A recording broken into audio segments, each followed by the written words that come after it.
Metropolitan Community College offers a vast array of educational opportunities. You can earn certificates and degrees in your chosen field of study, of course, but that's not it. You can also take classes just for the fun of it. An example is what's offered in MCC's non-credit culinary program. Just ahead on MCCTV, you'll find out about continuing education workshops in the culinary arts, what you can learn, and how to sign up. I'm Kent Pavelka, your host. Brian O'Malley and Cathy Curtis from the college are my guests straight ahead.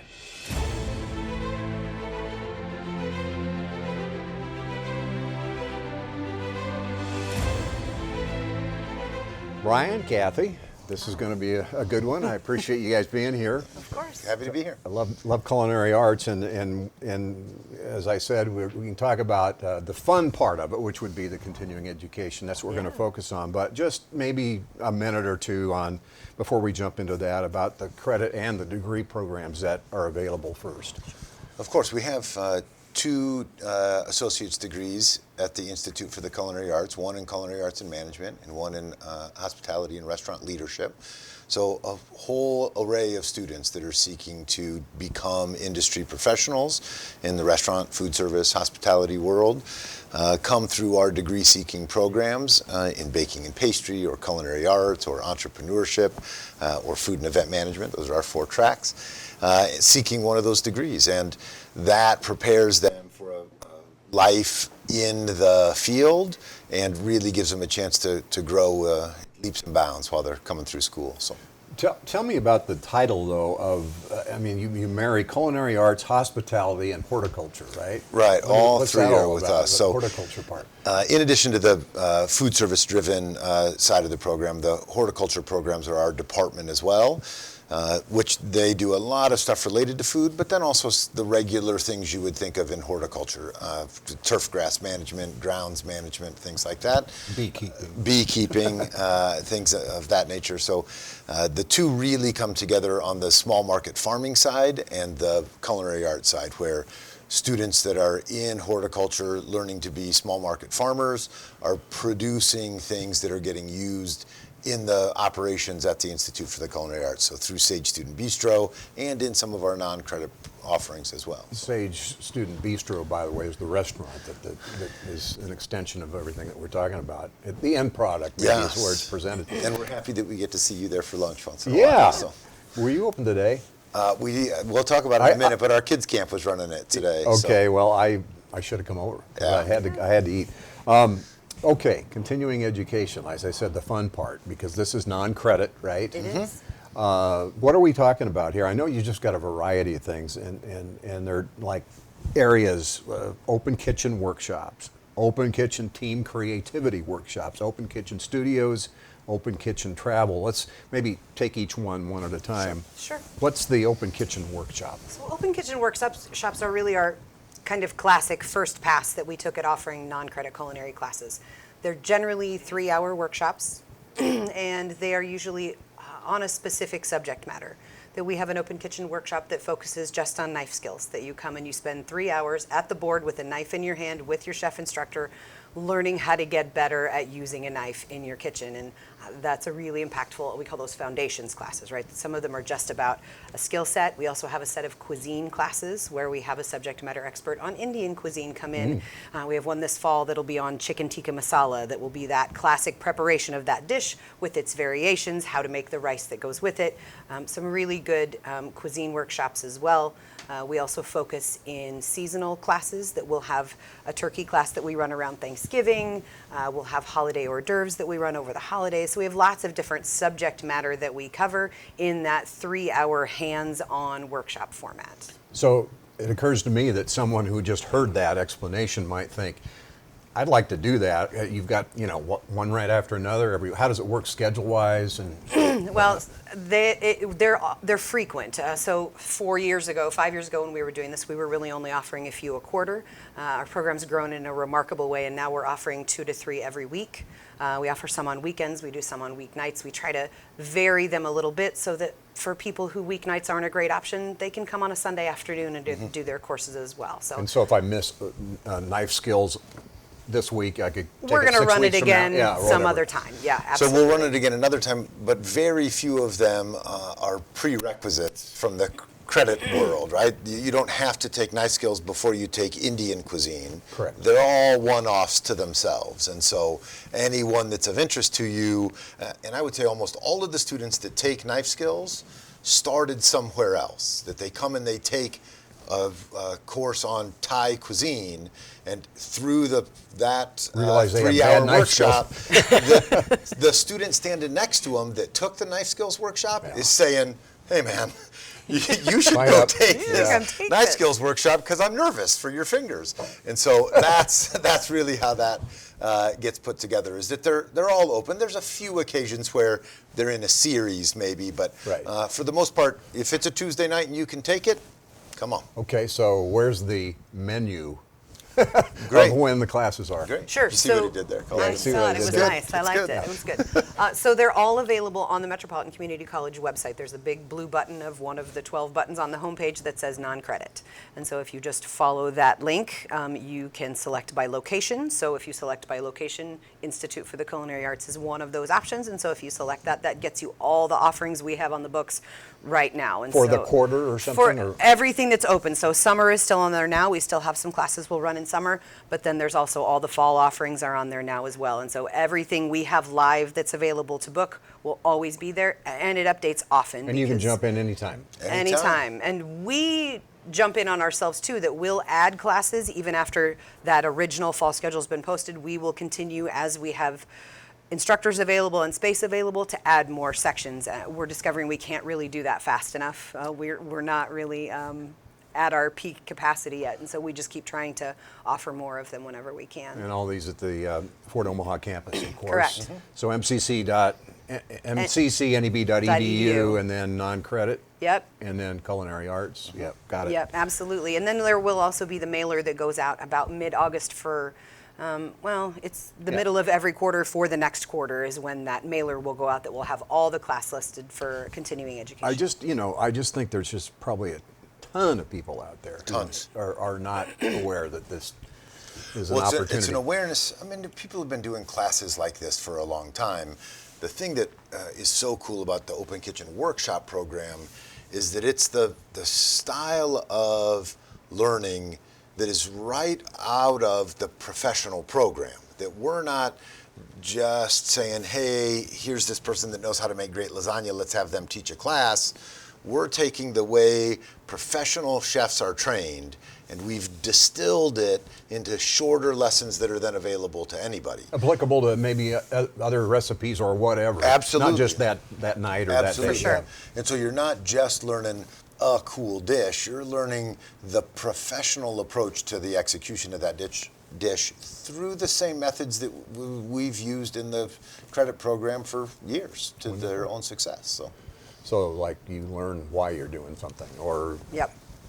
Yeah. the better way to do something. or We whatever. also try to create, to your point you just made a minute ago, this foundational piece, right? That when I teach the ice cream basics class, we give them one really good, we call it the gold standard recipe, right? That we give them one really good ice cream recipe, but then we show them how to make 8 different flavors of ice cream with that one recipe. So, right, then they get this recipe in their arsenal that they can use Sure. anytime they need it. And so that empowers people in their kitchens, which is really kind of one of the big goals of what we're trying to do is give people this bravery about cooking that they don't always have, so.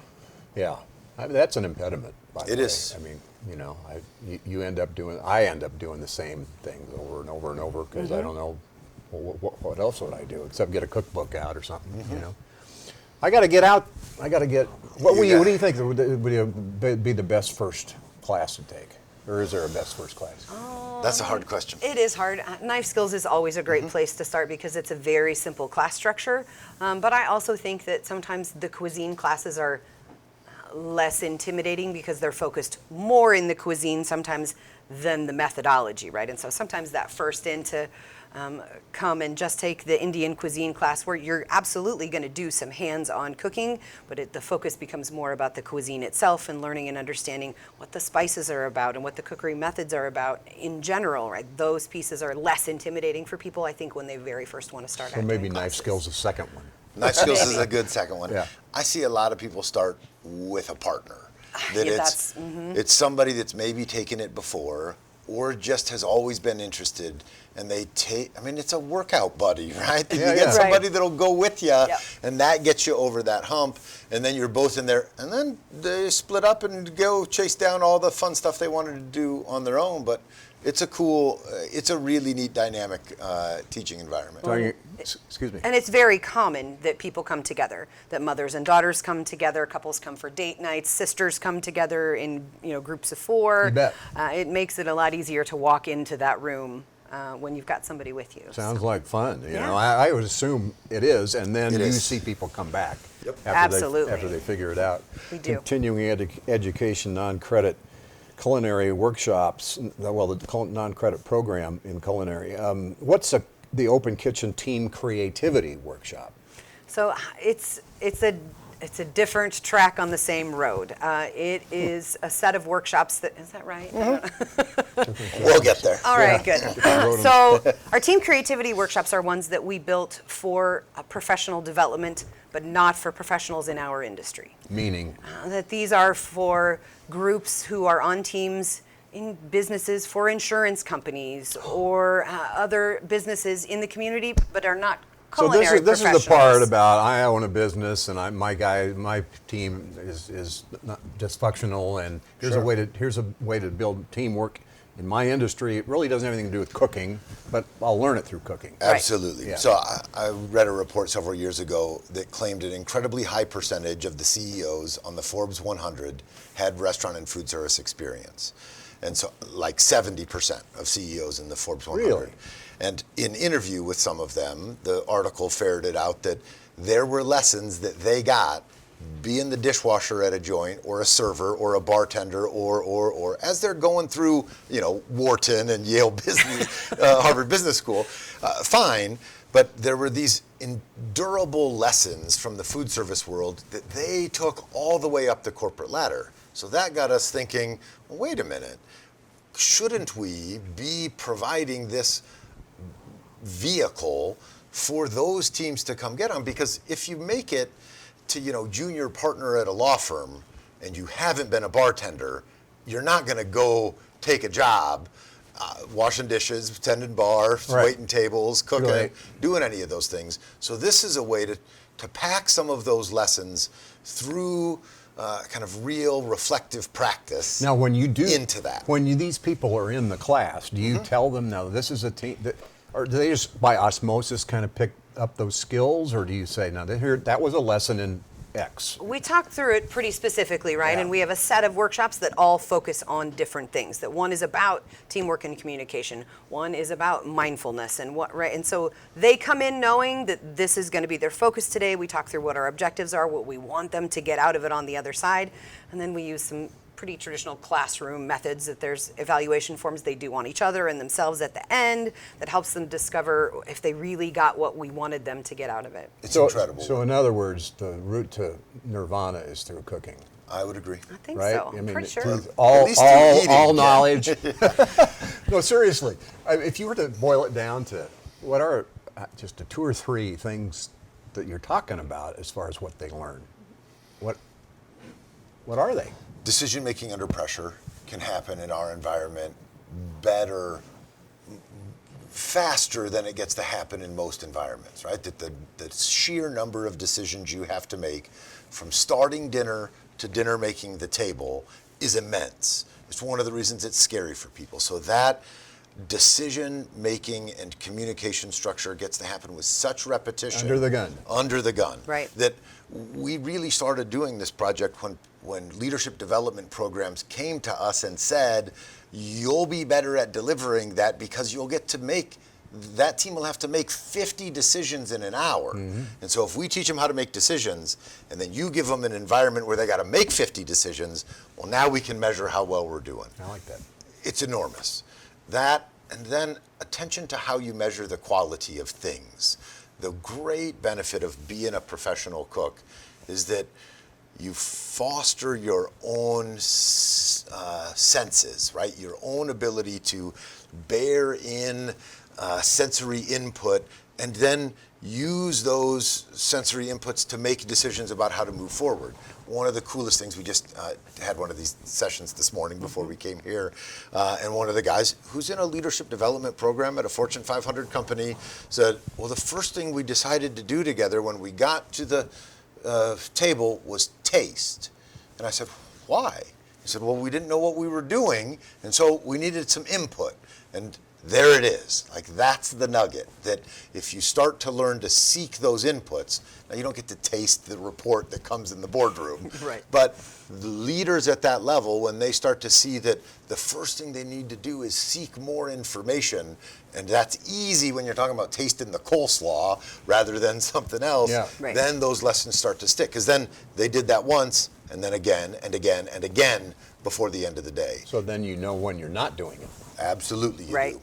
And you know that when we all then taste at the end. Right. And we go through and we then evaluate the quality of the product that was made in a way that they then appreciate the real critique, like you would get if you were a professional, that says, well, this should have been smaller and this should have been bigger and these were, soggy and this was too we go through all of that as well. But that's another method of how do you learn how to get better based on that critique. 'Cause Right. feedback's the whole story in development, and in the kitchen you do it over and over and over again. And so for professionals not in the food service world to get some of that training and to learn how to take it, right, that they make, we do one on mindfulness where they make omelets probably 10 times. Each person makes an omelet. And each time they get a full-blown critique of the qualities that they should have on the plate. What and what? So the end result would be, so while you're doing it, you can not make mistakes or make it better as you're doing it. I mean, Simply to make you more open to the feedback process is the top line of mindfulness, right? That be attentive, and then when someone else notices, that you can bear in what they're telling you. Sure. Oh, your heat's too high. And instead of taking that with any sort of judgment, you can immediately turn your heat down, and then your omelet survives, and then you get to do it again and again. And Well, again. but mindfulness would suggest that I be cognizant of the fact that heat's too high or not In the high first enough place. myself while Right, I'm making and so the that's omelet. what that critique and feedback does, is that then the next time they make the omelet, they are aware. Yeah. Right, that we use one another in those teams to build that awareness, and the repetition then allows them to immediately improve upon what they did last time, Yeah. the next time they do it. Which an omelet is the perfect vehicle for. Perfect. Because it's a 3-minute undertaking. So in a whole day, if all you're focused on is omelet, you get to focus on all of it with mindfulness, which is Another way of super saying, cool. pay attention every second to Absolutely. what you're saying I'll drink as to you're pay saying attention. it. That's a good. Yes. That is good. Keeping your mind on the taste of the coffee, and then going on to ask about open kitchen studios. Yes. Studios are one of my favorite things that we do. They're a very different class than a hands-on workshop, either to the public or the professional development offerings we have. A studio is more of a tasting experience. In a studio, we usually have a subject that's specific. Either that's a type of wine, a cuisine region of the world, a type of spirit, and then our chefs and our front of house instructors work together to build a menu that pairs with whatever that focused item is. Sometimes it's a region of the world. We have one we'll be doing on the Piedmont region of Italy, and so that one will have foods and wines that are paired from that region together. And so that happens in Sage Bistro, in our restaurant. Those are usually evening classes, and it serves as a dinner, right? But it really is a learning experience where their menu has sections for tasting notes and things to write reflections and capture and gather the things they learn about the wine that they're drinking and why it pairs with this food and how it's different than what will happen in the next course. And it gets to build this really, really great experience that gives what lots of our students say that they're looking for, and that's interesting things to then share in their lives, right? That they learn about wines that are different than the pedestrian wines we pick up on the end cap at the grocery store, right? That we learn about a wine that's something we'd never had, that we didn't know where it came from, and then we get to go find it in our own world and share it with the people around us. Those are some of the most impactful experiences that people are looking for, and that the pairings let us provide in a great way. So, like, for example, which box goes best with pizza? Right, Which like of that. wine? Box and box. Like that's a good thing to consider. Open the box. That works well. If the That food works came in a well. box, the wine should come in a box. Yes, I think that's yeah, a critical that's- pairing. That though. is a good way to look at that. I like that. Well, so that would be one where I'm not necessarily interested in preparing the food. It'd be to be a host or hostess maybe, or Yeah, it really. make decisions on meals. I think of them sometimes as paired to the travel experiences. So Piedmont is a great example. So we led an open kitchen travel experience to northern Italy last year. Oh, really? And this food in Piedmont is this kind of the new hot region of Italy. And so it's a way that many of the people that went on this trip a couple years ago will come back to relive that experience, but also a way that if you were going to northern Italy in the next few years, this would be a way to start to open your eyes to what you're going to get to experience there, and maybe give you a list of things to seek out when you are there, or wineries to visit, or things like that. Certainly as I write any of those specific classes, that's how I'm trying to approach it, is to say, if I was going, or I had been, what would I be sharing from the experience, or what would I be seeking in the experience? And that's really what those, many of them that have a regional connection, have that feeling of being the best way to learn about a place and its food culture is through eating it. So that those classes that you were talking about in Italy, those were credit or non-credit? Non-credit. Non-credit. So that's the segues open into kitchen The travel. open kitchen travel. Yeah, absolutely. So See what I did there? Yeah, I got do. that. I do. That was good. I kind of did that I've for been you. following along for that you. was beautiful. So yeah, open kitchen travel is maybe my favorite thing that we're really working hard to grow right now. It is creating travel experiences that you sign up for like a course, but then are to go and do in these wonderful places of the world that lots of people have been to, but with a very specific culinary focus. Right, so Brian can speak to this pretty well. So 2 years ago, we did a trip to Ireland, and Brian led that trip as well. But they drove past the castles on the way to the salt farm. Right, that we are about going and finding the, people call it the inside view. Right, that they really want to get into what the local food culture and all parts of it, including the agriculture Right. and all the other pieces of it. They go do those things, sometimes in lieu of the traditional tourist experiences, that they don't necessarily go to tour the castles. No, Right. they don't go to When the it castles. started that way, so my family, my parents took their adult children and our spouses to Ireland 3 years ago, and we kept driving past the goat farm to go to the castle.